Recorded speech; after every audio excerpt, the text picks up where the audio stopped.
Welcome back to the Mental Health Matchmaker podcast. I'm your host, Brooke, and today we are joined by Esther, a registered therapist whose journey into this work was inspired by motherhood and a passion for understanding the brain. In today's episode, we discuss pregnancy, motherhood, and identity, and we also talk about what safe, ethical therapy looks like. Let's get into it.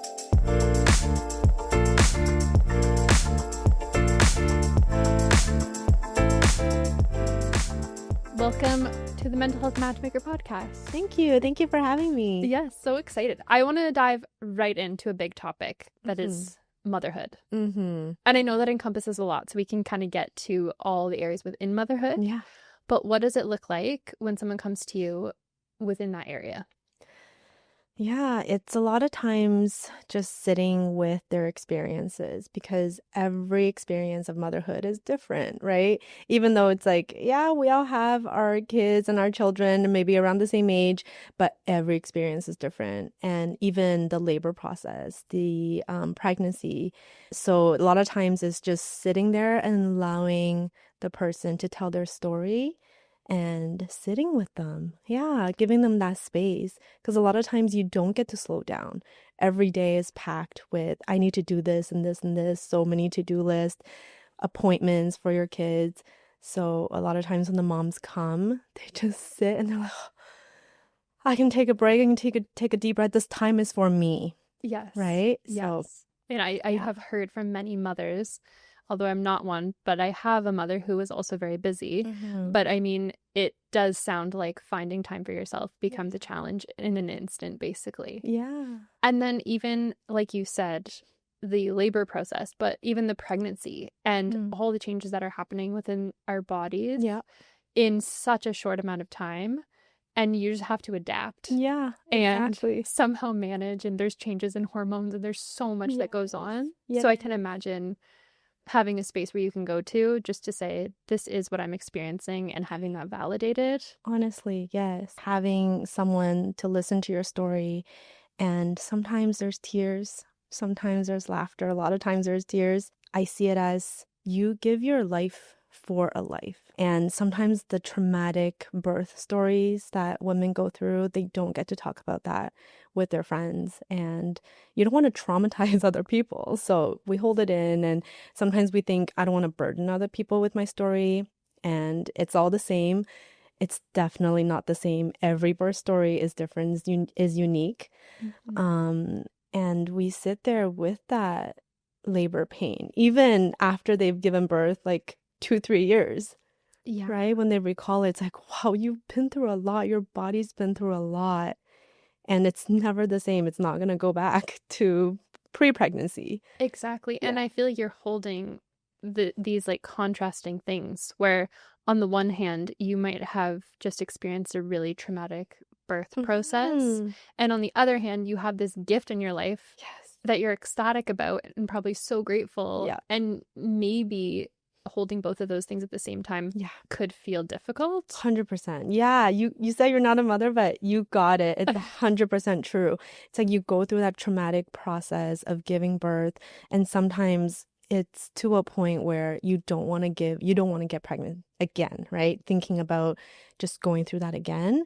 But at the same time, you see, sometimes mom bring their newborns to our sessions. And we both sit there looking at this newborn that's sleeping. And it's like, there's so much joy, so much life. And she's like, yeah, the baby's doing great. You look at the baby and you're like, they're doing great. I love them. But at the same time, I'm not doing that great. Right? And noticing where they're holding the pain, their body, and having that time to grieve about a life maybe you plan to have for yourself, or what life will look like after the baby. It might become completely different. Yes, and no one can really give you like a rule book. I mean, there are books. Yeah. No one can give you a rule book that says this is how 100%. pregnancy will look and feel. Yeah. And then this is what birthing a child will feel like and look like. And then afterwards, this is what your life will look like. It's, like you said, completely unique to each person. You mentioned the birthing process. You mentioned having a traumatic birth potentially. What other areas within motherhood would people come to you needing support in? Yeah, so we call it the perinatal phase, where it's like pre-pregnancy, during pregnancy, postpartum. So all of that, right? And I have moms coming in to see me for pregnancy anxieties. Just, having a child in your womb and constantly worrying about, are they breathing? Is their heart still beating? And then having all these other issues, marital issues. Are they burdening the family? Are they helping enough? Moms, we always want to do more. It's like, I don't want to burden other people, but at the same time, it's like accepting help, right? And then there's other health problems and how your body is changing. You're like, I'm getting all these weird stretch marks everywhere. I remember when I was going through it, it felt like I was on a cruise ship, but I was seasick all the time. I was That's awful. Yeah, it's awful. Wow. Okay. So a lot. And you kind of mentioned identity a little bit. I think for moms, it's, you go in and you're thinking, when I give this birth, I'm going to automatically become a mom. I'm going to love this baby and all that stuff. But a lot of times we don't bond with our baby right away. Or when they're in their first year, they don't talk to you. All they do is cry, I need food, I need sleep, And for me, at least, I found myself angry all the time. Yeah, I was like, where is this anger coming from? I'm not an angry person. I couldn't read the baby. I'm like, communicate with me, talk to me. Tell me I'm doing good enough. Yeah. Or I'm putting them to sleep and he's still crying. I'm just like, I don't know what to do. Like, you're always pushed to your limits. The crying is so piercing. It churns my heart. Yeah. And it's like, I want to help you. I want to be there for you, but I don't know what to do. So that identity shift of wanting, expecting what motherhood's going to look like versus seeing yourself. I have like milk suds everywhere. My hair is like falling off. Yeah, because that happens too, right? Yeah, exactly. Like by the handfuls, my hair is falling off. My body looks so different. A little bit of your humanity has been taken away from you because you're caring for this little baby that you love so much. It's that dichotomy of, I love you so much, but yeah, where do I stand in all of this? Where is my identity, right? And that's sort of why I kind of want to become a therapist, going into needing my own identity and not entirely putting myself on my identity as a mom to this baby, even though that is so important. And that sort of defined who I am now and also during that stage. But at the same time, it's like, I also need to be Esther. And I encourage the moms, you need to be your own person. And what does that look like, right? Being a mom and also being aware of who you are. Yeah.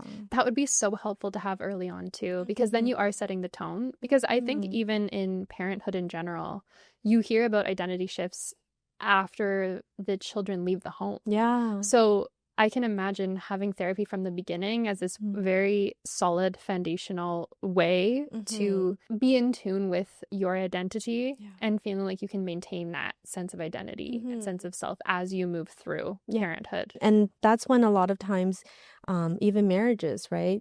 Both of you are focusing so much on the baby. And what about spending time with one another or even just checking up on each other? Because I know a lot of parents are taking turns sleeping with the baby and putting the baby to sleep, but it's about even looking at each other and being like, wow, like this person is doing so much, or how can we connect? Not even going out, because that's impossible in the first year. I love the honesty. Yeah, but it's just even giving each other a look and being like, we're there for each other. We're a team. Yeah, that's so important. I also had a thought about terms we use, like the pregnancy glow. Yeah. There are these things that we have ideas of in our minds. And so to go from this like glorified thing, the pregnancy glow, and then shifting into postpartum where you're like, who am I? Yep. That would be a drastic shift. 100%. Also, not to mention the the pressure of Mm-hmm. getting to the pregnancy glow. What even is that? Yeah. You know? Yeah. And what if you don't have that? Exactly. Yeah. It's all these expectations that we have for motherhood and for what a pregnancy should look like. Because I know some moms not worry, but they're concerned, I don't have a bump. So when I take maternity pictures, it's not going to show, you know? Right. Yeah. Things I would It's never crazy. think of because I haven't experienced it. Exactly. Yeah. Yeah. So we need to be talking about these things more so that this doesn't lead to people feeling more isolated in this journey. Mm-hmm. I'm not a mother yet, but I plan to be. And when I am, I feel like I will absolutely make sure I'm in the therapy room. I think it's a really excellent tool, like I said, to set a strong foundation and know that you can maintain that connection point, that touching base with yourself as you continue to 100%. prioritize your child or your children. Yeah. And I also wanted to make a point for the dads, generally speaking. It's sort of natural for us to transition into motherhood.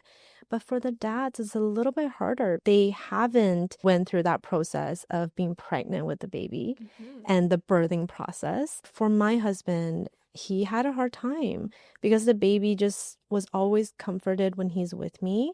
Because I'm like, he's been in my womb for 10 months. He knows my heartbeat. It soothes him. But whenever my husband would take him, he would cry. And then when I take him, he's calm. So my husband asked me, does he hate me? And I'm like, no, it just breaks my heart, you know. It's heartbreaking. And it's like, no, he doesn't hate you, but it's because he's been with me for so long. He is comfortable with me.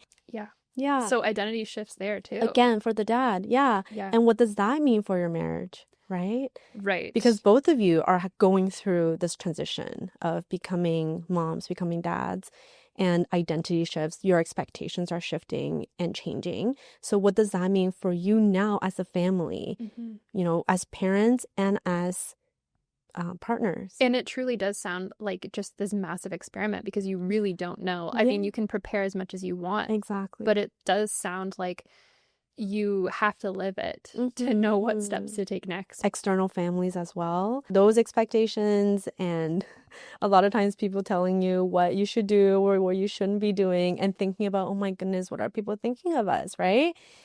So, it's like a separate lens, probably. Yeah. You're doing what you think is right for the baby, and then you have this lens of, am I doing everything right? Because X, Y, Z, these people are telling me that I'm not. Yeah. And people do love to give advice. Right. Sometimes unsolicited. I can imagine that even having an impact sometimes in the relationship. Yeah, for sure. Because, you know, maybe different opinions will land differently for each partner. So that's a whole other thing. Yeah. And being moms, you're already so insecure about what you're doing. If whatever you're doing is right for the baby, right? And there's the whole thing about the baby's weight, their height. That's what they can measure how your baby is growing. That's the only mark that they're measuring. Oh, what percentile is your baby? But that doesn't mean if your baby is healthy or not. It just means, are they growing in a general healthy direction, right? But the moms will use that as kind of like a mark for how much effort she's putting in or how well she's doing motherhood. It's like, oh yeah, my baby is at the 100 percentile of their weight, of their height, right? It's like, okay, I'm doing a good job. But what about the moms whose babies are at the 2%? Wow. What does that mean for her as a mother? It's like, am I doing everything that I'm sure she's doing an excellent job, but babies are different, right? Their growth is different. It's genetics and it's the environment. It's all these different elements combined together. Yes. And I didn't even think about this part, but you have like illuminated it, which is this idea of the baby not being able to tell you you're doing enough, you're doing a good job. Yeah. Thank you. Yeah. Not that you're expecting a thank you from your baby, but more so just there's a level of sort of guessing and anticipating, hoping that you're doing the right thing and not really having completely solid confirmation that you are doing the right thing. I had these expectations of what a pregnancy will look like, taking maternity pictures and arranging all of that. But I had a really difficult birth. To a point where I needed to see a therapist. And I'm glad I did. I brought those things up and it really allowed me to sit with my grief of what I expected my birth to look like and why is it different than a lot of other people. At a point where I was like, why are their births so easy? Why are they standing the next day? Yeah. And comparing myself. And I'm like, no, I shouldn't be doing that. Every birth is different. And I have a healthy baby. And the comparison just got to me, and thinking about, am I weaker in some sense? Is my body just not strong enough? All of these markers, all of these words that we use to sort of define who we are, and that distorted lens are all coming back to me. Things that I've heard when I was little, and Wow. they're all coming back to me. And I'm like, this is not healthy. I shouldn't be thinking like this. So yeah, I went to see a therapist and we really just broke down what my expectations are and sitting with that grief of, it's not going to look like what I expected. And what does that mean? Right? Yeah. And maybe having a traumatic birth means we're not going to be able to have another one, and that's okay. And sitting with that, right? I think a lot of times we expect, oh, I want to have this many children. But after one, we're just like, you know what? I think we're good because we went through a lot, and I think my body is not going to be the same, and giving myself that grace and that compassion as well. How important to have these spaces where we can talk about those things judgment free and just allow our experiences to be validated. Exactly. So important. Judgment free is the key word. I think a lot of times moms are being judged of everything, right? How we discipline our kids in public, how our kids are behaving in public. It's all, people will use that as judgment toward the parents and how they're doing. So coming to the space where they do feel safe and comfortable and not being judged, not being criticized, to just be themselves. Yeah. I imagine that would feel very freeing and very liberating to have that space. Yeah. I did want to shift over to talking about the brain. Yeah. Because, okay, huge topic. Yeah. But we did chat a little bit about rewiring the brain through therapy. How does that show up in your therapy space?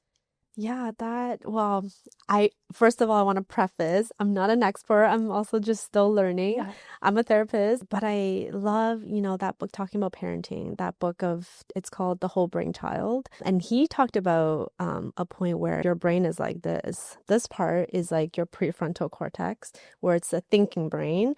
And then the inside is your primitive brain, is your amygdala, where it kind of tells you you're in an alarm, you're in danger. That's where the fight or flight or freeze comes from. So when we're in an anxious state or when we think we're in danger, our lids are flipped. When children go through, when they can't control their emotions, their lids are flipped. And we're thinking with our primitive brain. We're not thinking, right? Yes. We're not really doing any of those higher thinking. We're not controlling our emotions. So we do all these sort of grounding techniques to sort of put the lids back on. Yeah. I love the visual of Yeah. And I tell, even my child, I was like, here, tell me about what happened, because, he might go through instances where he felt he was in danger at school. Like a kid was being aggressive or, biting him because he took his toy. All these little things to us might be little, but to the kid, it's traumatic because they're by themselves in that environment. They are kind of fending for themselves, right? So I tell him to retell me the story. And when he's doing that, you're sort of helping him to put reason and logic into it. And then breathe with me, right? He's like, okay, breathe in, breathe out. Yeah. And he would, tell me about your emotions. Tell me about how you feel. Do you feel sad? Do you feel happy? Do you feel disappointed? And he's able to use these words. So giving our kids the vocabulary of their emotions. It doesn't have to be something that's very complicated. Something that's very simple, like I feel disappointed, I feel sad, I feel angry, I feel lonely, I feel happy, right? All of these really simple terms, we can help them to name their emotions. And all of these will help us put our lids back on. I love the idea of putting our lids back on. I feel like we can carry that into the rest of our lives, not just as children. Would that be useful? As human adults too, Yeah. our lids can come off. I know. I tell this to my adult clients too, and they love the analogy. Yes. They're just like, okay, I love this, like putting your lids back on. Yeah. And I mean, I love the idea of grounding into the present moment, just being like, what's happening right now in your body. And always asking the children to retell their stories will help them regulate, because a lot of times we don't want them to learn the habit of putting a cover back on it, you know, and we don't want them to learn the habit of shoving it under the table and not caring about those feelings, because it does feel uncomfortable. It makes them nervous. They might have nightmares and things like that. But just always get them to retell the story again and again, putting them in the habit of being okay with those feelings and retelling their story, because that's where a lot of times where our traumas are hidden, where we kind of just stuff them under the table and we don't really address them. Because we didn't think that they were normal to feel, or that they were okay to feel. Yeah. And that we're chasing these positive emotions all the time. Positive emotions all the time. Yeah. Like we're meant to experience pure joy 100% of the time. No. Yeah. Absolutely not. Normalizing emotions. And I think a lot of times I deal with clients who I think culturally have suppressed emotions and been told that emotions are wrong. You shouldn't be crying.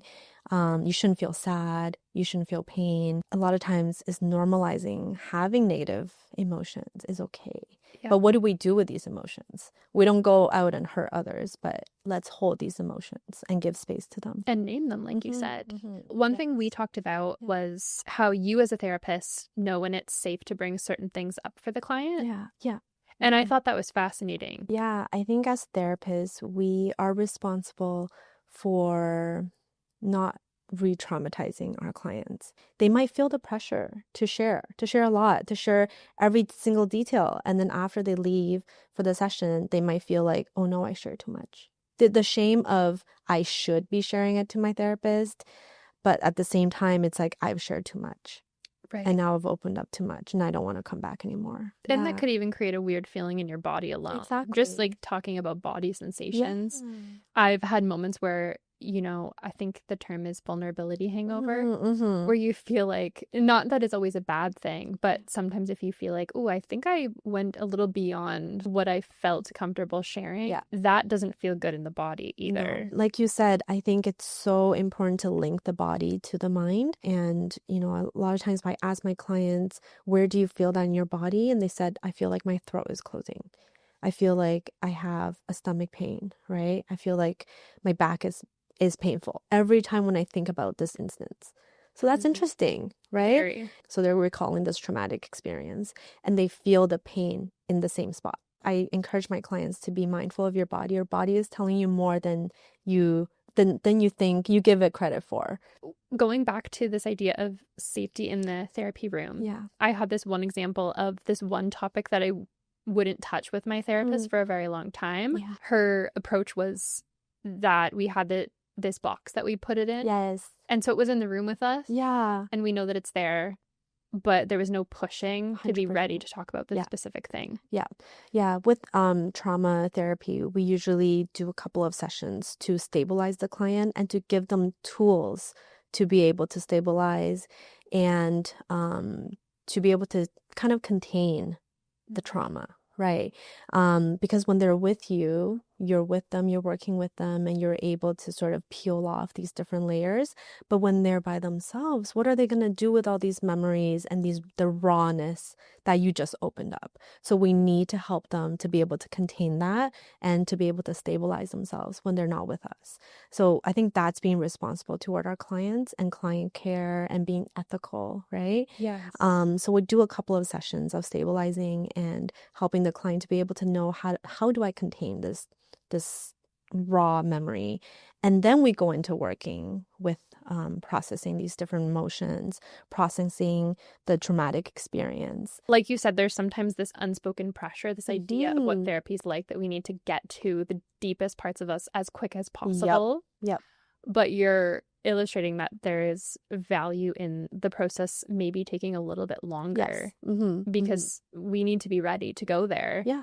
In order to manage this, 100%. Especially if it's a really deeply traumatic experience. Yeah. I always tell myself in my head, slow down. Yeah, slow down. Because sometimes I want the information. I want to be able to connect the dots. Yeah. And I tell myself, slow down. You need to slow down, because the client is, when they're retelling their story, they're already at a heightened emotional state. They're speaking quicker. You can tell that, their hands are sweating. They're sort of doing this. And in those moments, slow down and check with the client. I notice, that you're speaking a little bit faster. I noticed your breath is a little shorter. I notice, are your hands getting sweaty? Let's take some time and just take a deep breath. So we've talked a lot about motherhood and parenthood, identity shifts, trauma in the brain. We can book in with you in Markham. Yes, Markham. Or virtually. Yeah, I do both. Yeah. Both Markham and virtually. Amazing. Thank you so much for your time and everything you've shared. Yeah. It's been a pleasure. It's been a pleasure.